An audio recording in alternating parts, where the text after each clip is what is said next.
Well, hello everyone and welcome to ADMG 374, Chapter 11. Let's talk about risk management. So what is risk management? Project risk management is the art and science of identifying, analyzing, and responding to risks throughout the project life cycle.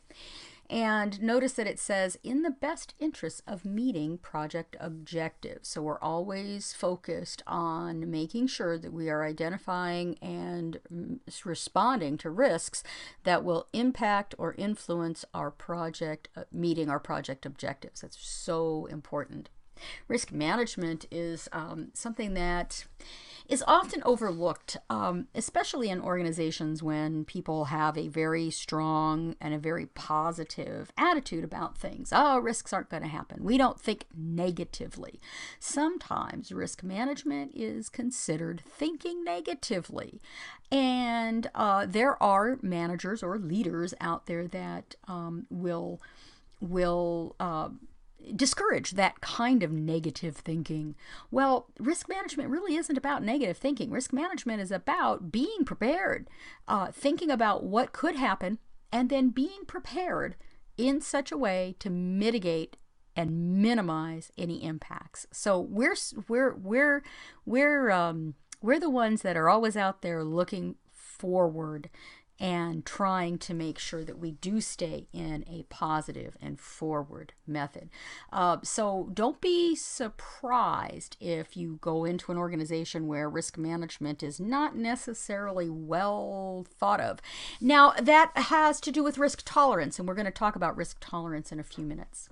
So again, risk management is a PMI knowledge area, and we start all of our PMI knowledge areas with planning. So we plan risk management, which is deciding how to approach and plan risk management activities. And we then start off by identifying all the possible risks that could occur during our project, and we document the characteristics of those risks. Now, one thing that we think about when we think risk is we think negative. Risks can, in fact, be positive and offer positive opportunity. But most often you will hear risk associated with a negative impact on our projects. So we start off by identifying the risks that could occur. We perform a qualitative risk analysis, which is about prioritizing risks based on their probability and impact of occurrence. I'm going to talk about that in a little bit as well. And then we perform a quantitative risk analysis, which we numerically estimate the effects of risks on our project and meeting our objectives. We plan our response. Here's where it's all about, okay, here's what we think could happen. We take those really rough risks. We take the ones that have a high probability of happening and a high impact, and we prepare a risk response.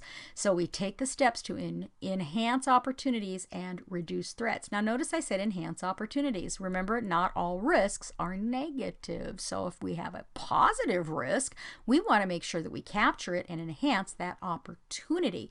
But if it is a negative risk, we want to make sure that we're able to reduce the threat. And then we want to control risks, which is all about monitoring and identifying risks when they occur, making sure that plans get implemented, looking at risk strategies along the way. I love this table 11-2 because it's the table of topics that are addressed in a risk management plan. And the first is methodology. So how are we going to perform risk management? What are the tools we're going to use? Roles and responsibilities, because risk management is not just one person's job or responsibility on a project. So we want to know who is managing what. Budget and schedule. We want to know how much money has been allocated and set aside for performing risk-related activities. Categories of risks.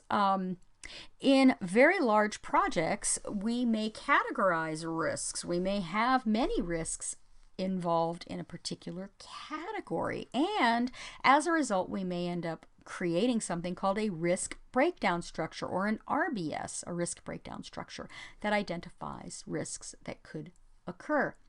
Then we want to talk about the probability and the impact. So probably if you, probably maybe even the most important things that you gain from this discussion on risk management is that we want to know about probability and impact. The probability is the likelihood of a risk occurring, and the impact is how bad is it going to hit our project if it does occur.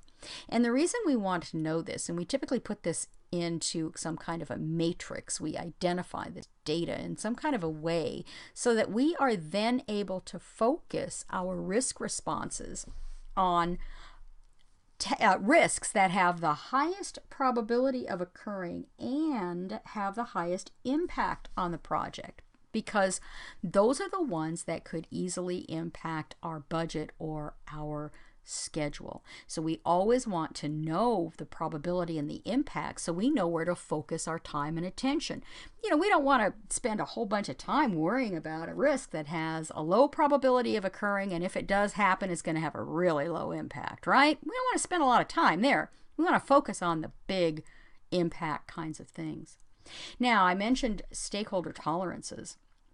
And here's where it's really important to understand your stakeholder tolerance for risk, because that will determine how intense your risk management plan is and how you go about planning for mitigation of risks will all determine on the tolerance. Some companies and some management and some stakeholders are very risk adverse, which means they want it all planned, they want to know what's up, they want to be continually informed about risks, and they want good fallback and backup plans to worry for risk. Now, other organizations are highly risk tolerant, and they look at risk as an opportunity, because sometimes when things go wrong, you can uncover things that can become new or exciting, or sometimes when we fail in one area, we find success someplace else. So a lot of times when you have risk tolerant organizations, they're not as worried about risk management because they look at risks as possible opportunities. Then we want to worry about things like tracking, wanting to make sure that we're constantly monitoring any risks of occurring, and then of course documenting risks and reporting accordingly. So contingency, fallback, and contingency reserves. Contingency plans are predefined actions that your project team will take when a risk that has been identified, a risk event, actually occurs. Okay, what are we going to do? Something bad happened. What are we going to do now? Now, a fallback plan or a mitigation plan is a plan that's put in place that attempts to reduce the risk. That is what are we going to do if all of this doesn't work, if our contingency plan doesn't work and we're not really effective? What's our fallback plan? You guys have heard of fallback plans before. Fallback, regroup. What are we going to do instead, right? So then contingency reserves or allowances are money that's often held aside to help reduce risk or to manage risks if they do occur. So what do you need to know from this chapter? What are some of the methods for identifying risks? How risk tolerance and uncertainty impacts risk planning. We talked about that a little bit. We also talked about what is a risk breakdown structure and why is it important? What's a risk register? What are some techniques for identifying risks? What's the probability impact matrix and why is it important? You guys are going to do one in your project. And then understand the term risk mitigation response. All right, don't hesitate to reach out to me if you have any questions and let me know how I can help.